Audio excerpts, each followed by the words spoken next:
Well, hello again. This is Dr. Bill Wyatt with the American Orthodontic Society, and I'm going to do another, just a Class 2, Division 2, and just show you how we did this. This gentleman we will be showing is an air traffic controller, and I had to put something in there he could keep talking all the time while we were working on him.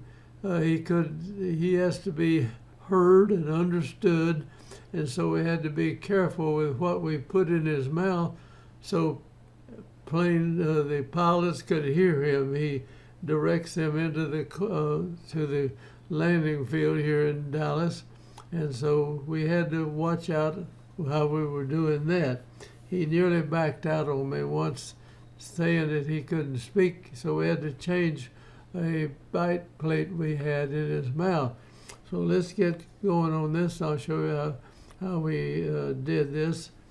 He's a very nice guy, and he's an air traffic controller, but he had a deep bite and a Class 2 Division 2 case. You see, looking at it from this side, like this second molar right in here should actually start out, something like this and come out in front of the upper molar like that. And so we'd have to open his bite. He's got a deep bite, I mean really.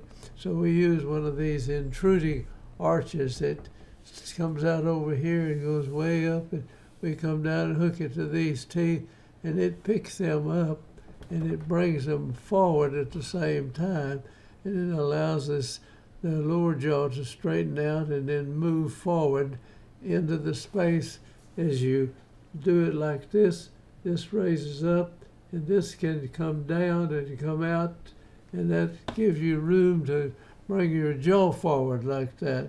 We'll show you a little more how you do these if you are interested in doing this. And so let's get on with it here for a minute. Here it is, looking at it from the front, and these teeth actually cover even down over some of the gum tissue down here, and the other upper teeth, the lower teeth were up here on the lower teeth like that, and that holds the jaw back. And a lot of times you want to bring the jaw forward to relieve the condyle pressing into the retrodiscal tissue. And I did so much of that till I learned how to bring the jaw forward.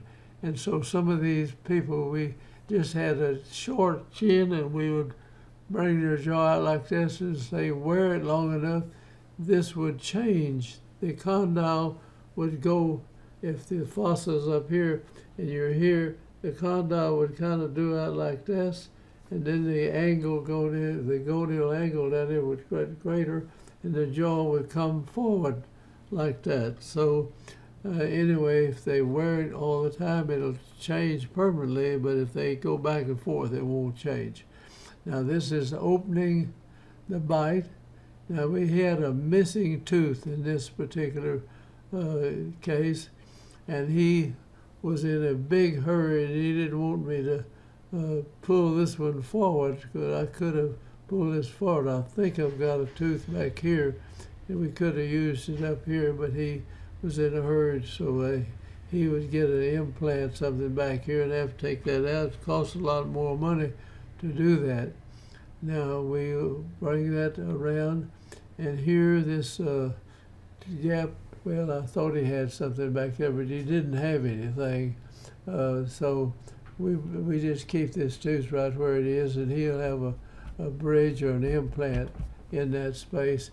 He's got 3 or 4 root canal fillings and stuff like that. So anyway, we go ahead and open, but his upper teeth came down to here, his lower teeth came up to here. I mean, it was really bad, and so we opened this up and kept him talking while we were doing it. So we had to use a bite plate up there to do that, but watch how that does. Now see where those upper teeth are now. They're out here. I mean, these have lifted, and these came down, and we have this coming across like that. You see, just pretty well leveled out. Now we'll bring this tooth in closer. We'll keep this back here while we do this, and then he can have an implant put in that. There wasn't anything behind it. I thought maybe we did. Now let's go to the next view. This is just a close-up of that deal, showing the overbite and overjet. You leave some of it, but you just want a small amount so that you reach out here and bite your front teeth together. Your back teeth should not touch. And you can chew over here. These teeth don't touch. You chew over on the right side and the left teeth don't touch. And that's what you finish somebody so they'll do that when you get through. So you got to have a little overjet and a little overbite to leave the case in that fashion. Now here it is. We've done this, and you can see we opened this up, and these laterals are just a little bit narrow right here, and I don't know whether he got that built up with a little composite material or could crown that there. Now we get back over, and here is the side, and I'm sorry we've got his name there. I don't think he'll mind us showing that, but he's an air traffic controller. And there we are. We finished with that gap open, and we finished. This is the closed bite over the right side, and here's Mr. Baker right here, and he is a nice, jolly fellow. We got to know him real well doing this, and he is a very interesting person. So I wanted to pass that on to you, and I hope you see what you can do. I mean, this old stuff that an adult's teeth won't move is absolutely wrong. We can move people's teeth as long as they're living.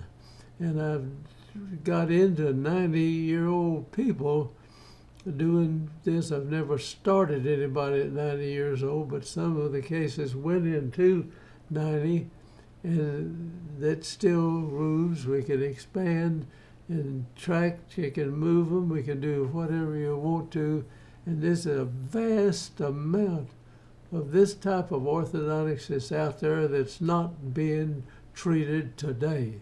And so I hope our organization, the American Orthodontic Society, is going to try to fill some of this gap.